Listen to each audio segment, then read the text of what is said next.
Naghahanap ka ba ng mauutangan online? Tamang-tama dahil napunta ka dito sa video natin dahil meron na naman po tayong sinubukang isang online lending application. At ito guys ay si Valley Loan. At siya guys is under siya ni Flashcash 101 Lending Corporation. Pero guys, teka lang, bago kayo mag-download o bago kayo mangutang dito kay Valley Loan, tapusin nyo muna ang video na to para malaman nyo kung magkano ba ang loan offer nila, magkano ba yung interest nila, at kung buo ba nating makukuha yung ating ilo-loan. So, if you wanna know more about this online lending application, just keep on watching. So, hi guys! Welcome back again to my YouTube channel. So, disclaimer lang tayo guys bago po tayo magpatuloy.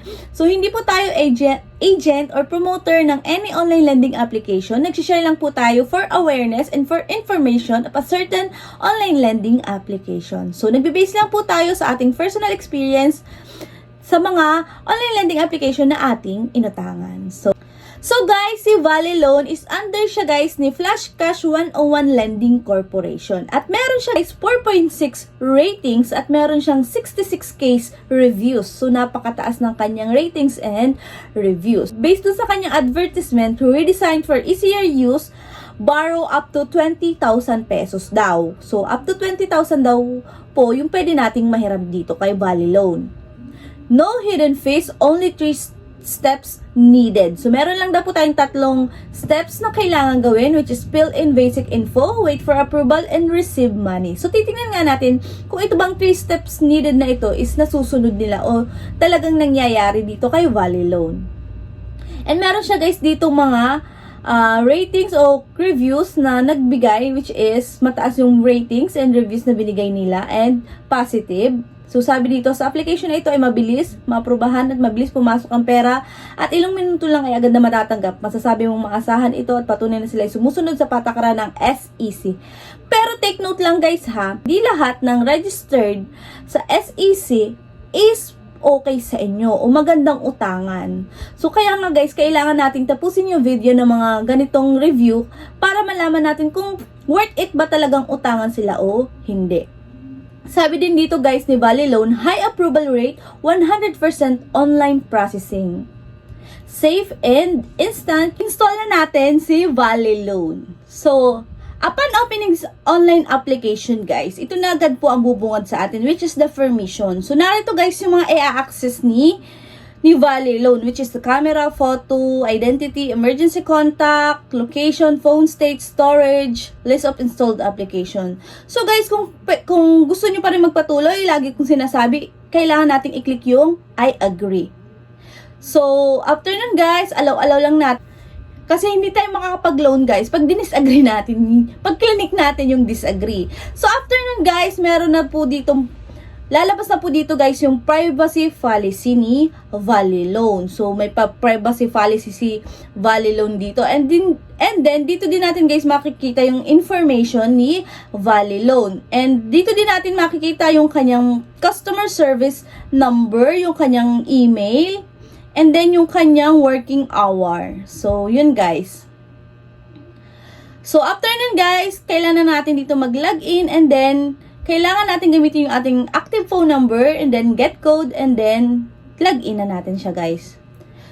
So, reminder, meron pa reminder dito si Valley Loan. Please do not share your OTP to anyone. Our company agent will not ask for your OTP. No matter who asks for OTP, it must be a scam. Oh, maganda yung kanyang pa-reminder. Kasi daw, our company agent will not ask your OTP. Oh, di ba? So, maganda yung reminder dito ni Valley Loan. And then, click lang natin guys yung proceed. So, meron tayo dito guys, mga pipil-upan, which is the personal information. Next is our contact references. And then, the last one is the identity. And then, after nun guys, ipapakita na sa atin kung yung magkano ba yung ating pwedeng i-loan. So, dito guys, sa personal information, narito yung mga basic info na kailangan nating ilagay. So, which is the marital status, highest education, email, Facebook. But, guys, take note ha, hinihingi ni Valley Loan yung ating Facebook account dito, yung Facebook name natin. And then, the address, the detailed address, the residence type, and then the collection method. So, yun guys. So, after nun guys, kailangan natin dito mag-login and then kailangan natin gamitin yung ating active phone number and then get code and then log in na natin siya guys. whether it's electronic, bank, or remittance store. So, after nun guys, dadako na po tayo sa references or contact references. So, kailangan natin dito guys ng 4 na contact references. So, take note lang din uli guys, pag maglalagay kayo ng contact references, maging mautak din tayo sa mga OLA. Kasi guys, kailangan nating maging mas mautak sa kanila. Kaya alam niyo ba guys, ang ginagawa ko dito is, nagsisave na ako ng phone number, ng contact sa aking cellphone, and then nilalagay ko yung mga maling number, and then nilalagyan ko halimbawa is mama ko, or pangalan ng papa ko, or ng aking kapatid. So, ganun yung ginagawa ko para at least nakikita nila, ma-access man nila yung aking phone contacts is hindi naman yun yung tunay na number ng aking mga relatives. So, pautakan lang to guys. So, yun guys. And then, after nun guys, pupunta na tayo sa identity. So, dito guys sa identity, narito yung ating ID na kailangang ilagay. So, guys, meron dito na mga available IDs, which is the driver's license, the TIN, UMID, passport, SSS, PRC, postal, and available din dito guys yung ating PhilHealth. So, yun guys yung mga available IDs na ating kailangan. And then, after nun guys, kailangan natin mag-upload ng ating ID, and kailangan din natin mag-upload dito na kahawak natin yung ating ID.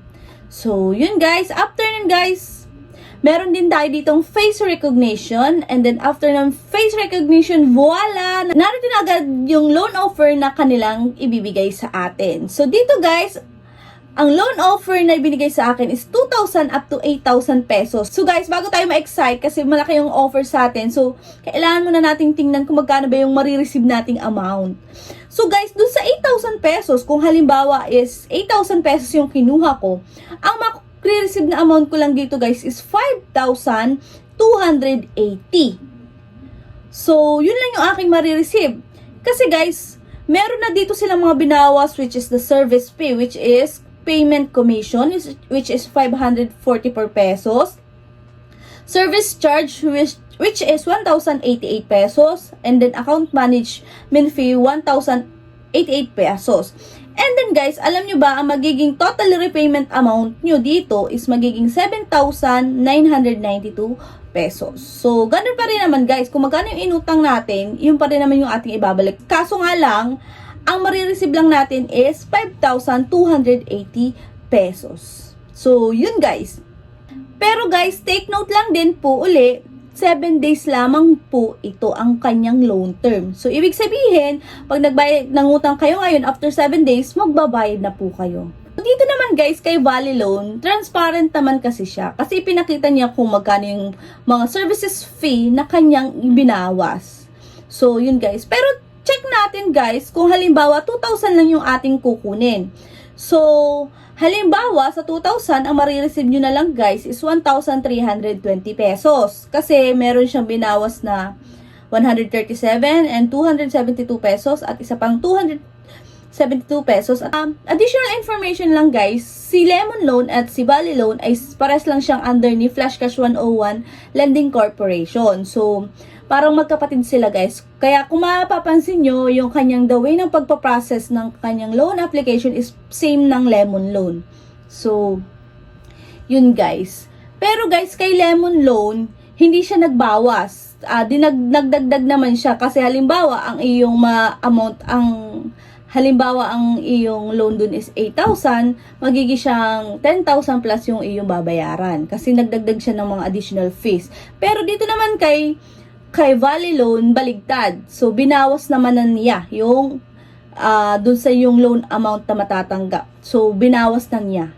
So, yun guys, yun yung si Valley Loan. So, guys, at the end of the day po naman, kayo pa rin lagi ang magde-decide. So, pero guys, lagi nyo ding tatandaan na pag tayo nangungutang, maging responsible po tayo. Kasi, syempre, pera din, kahit nasabihin natin na yung loan term lang ay mababa, mataas yung interest. Pero guys, nasa sa inyo pa rin naman yun kung i-grab nyo o hindi, di ba?